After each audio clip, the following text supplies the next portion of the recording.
My name is Dwayne Walker. I am a multidisciplinary artist from Milwaukee, Wisconsin. The name of my flash talk is entitled Junior, a reflection on mourning, memory, and materiality. I will share a few thoughts about creating the art show, also entitled Junior, which had its debut at Arts at Large in January 2025.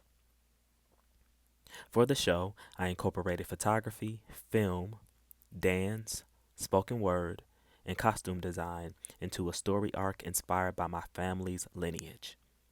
The artifact which inspired this talk is one of the pieces featured in Junior. It is a Navy baseball cap. I inherited it from my father, Dwayne Thomas Walker, who suddenly passed in April 2023. He absolutely loved hats, and so do I. It was rare to not see him wearing one. The same can be said for me. Engraved on the front of the cap is the letter D, which includes a complimentary jeweled brooch on the front of it. The two D's commemorate our relationship. The first reflection I want to share regarding Junior is the archive always provides the answers. Much of the show's early inspirations came during a slew of personal and professional setbacks. From 2022 to 2024, I began to question if I should continue as a professional artist. So I began to revisit family photo albums and many of the childhood items that my parents saved for me. Report cards, clarinet sheet music, and issues of Vibe magazine incited vivid childhood memories.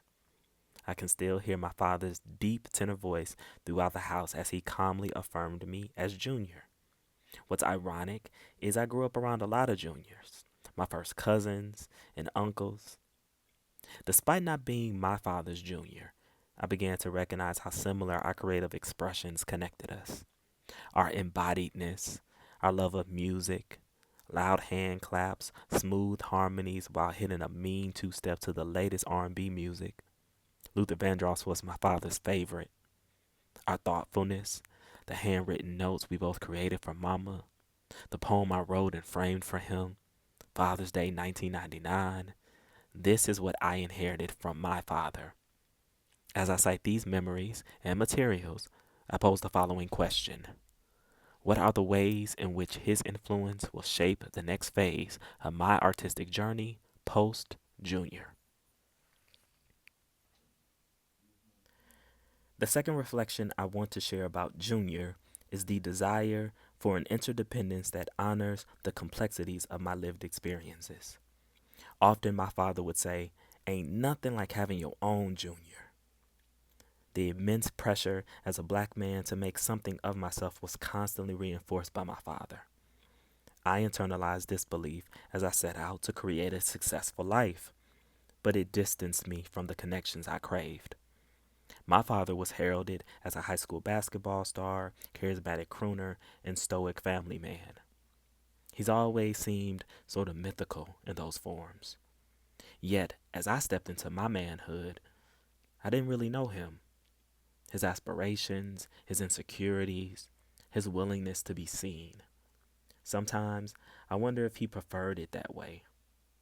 Always the providing husband and father, the baby brother, the cool uncle, the reliable friend, and all the other roles he felt he had to perform.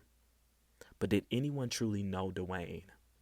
This is why I felt it was important for the show Junior to depict black boys and men in their gloriousness, their everydayness, as this is my legacy. So I posed the following question.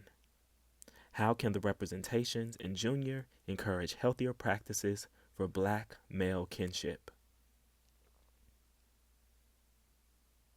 I dedicate this talk to my late father, Dwayne Walker, and all the ancestral ways he continues to influence, motivate, and uplift me. Shout out to Marquette University and the Writing Innovation Symposium for this opportunity. Thank you for listening.